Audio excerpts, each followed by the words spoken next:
Welcome to Kanishka IAS. I am Mahender Reddy. మనం ఈరోజు వివిధ పత్రికలలో వచ్చిన ముఖ్యమైన వార్తల్ని ఎగ్జామ్ పాయింట్ ఆఫ్ వ్యూలో చూద్దాం.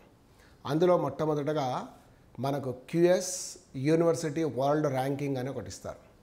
ఈ క్యూఎస్ వరల్డ్ ర్యాంకింగ్ దేనికి సంబంధించింది చూస్తే యూనివర్సిటీస్లో ఉన్న క్వాలిటీ ఎడ్యుకేషన్ పైన ఇవ్వడం అనేది జరుగుతుంది.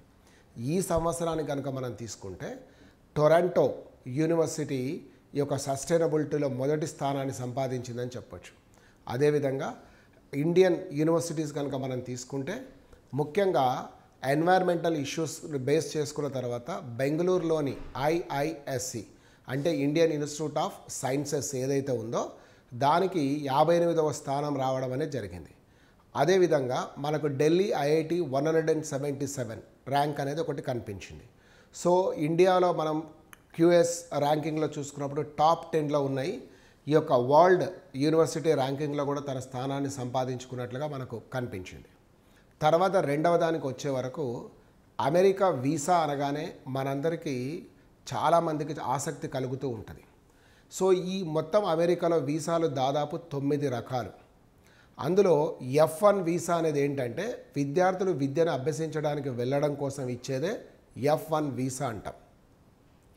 అయితే అది ఈ సంవత్సరానికి వచ్చే వరకు దాదాపు 38% దాని యొక్క ఎన్రోల్మెంట్ తగ్గిపోయింది. అంటే క్రమంగా యుఎస్కి వెళ్ళే భారతీయ విద్యార్థుల సంఖ్య కొంతమేరకు తగ్గిందని మనం చెప్పుకోవచ్చు. అదేవిధంగా ఈ యొక్క H21B అనేది కానీ H1B 2B అట్లా రకరకాలుగా ఉంటాయి అన్నట్లు. అంటే కొన్నేమో అగ్రికల్చర్ లేబర్ వెళ్ళడం, కొందరేమో టెంపరీ సర్వీస్ సెక్టార్లో పనిచేయడం లేదా ఇతరులకు పనిచేయడం కోసం, లేదా కొందరేమో పర్మనెంట్గా అక్కడే ఉండడం కోసం పొందే వీసాలు, ఇట్లా రకరకాలుగా మొత్తం 9 రకాలు ఉంటాయనేది మనకు తెలుసు.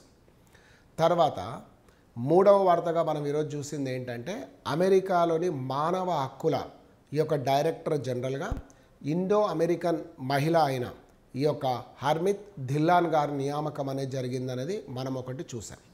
సో మరొకటి మనకు మాధవ్ గాడ్గిల్ అనే పేరు వినగానే వెస్ట్రన్ ఘాట్స్ గుర్తుకొస్తాయి.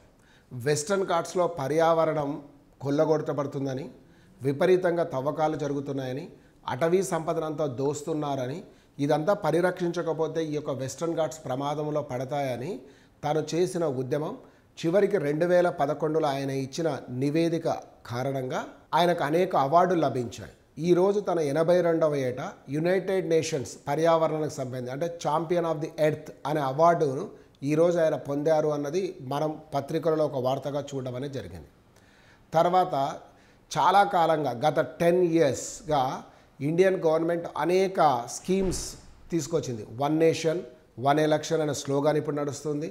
1 నేషన్ 1 ట్యాక్స్ అనేది కానీ 1 నేషన్ 1 కార్డ్ అనేది ఇట్లా ఇందులో భాగంగా కనుక మనం చూస్తే ఇప్పుడు 1 నేషన్ 1 సబ్స్క్రిప్షన్.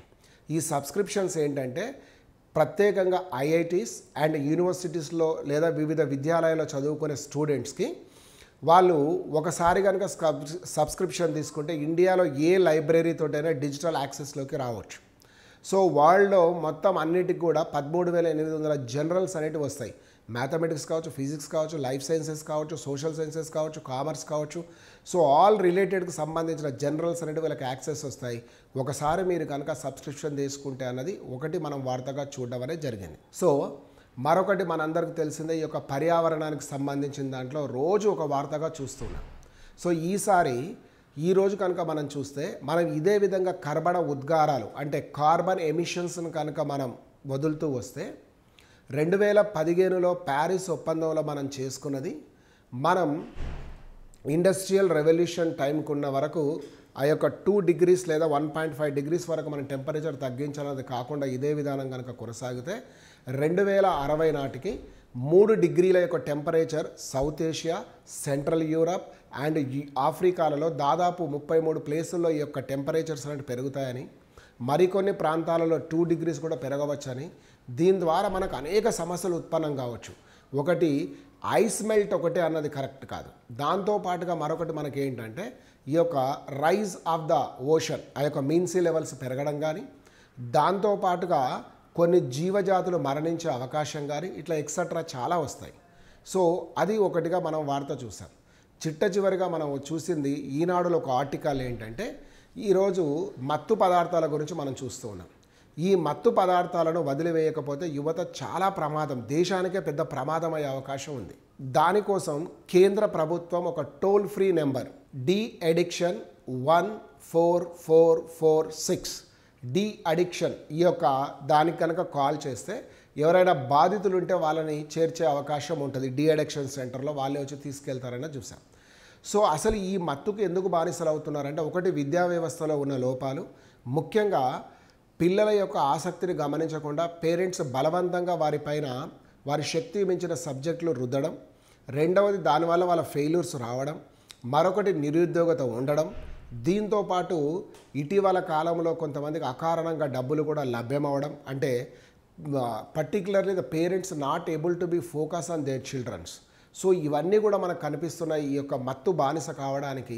కానీ మత్తు కనుక బానిస అయితే చాలా ప్రమాదకరం ఉంటుంది అన్నది మనకు తెలిసిన విషయం. So thank you all. Will meet tomorrow with the same time.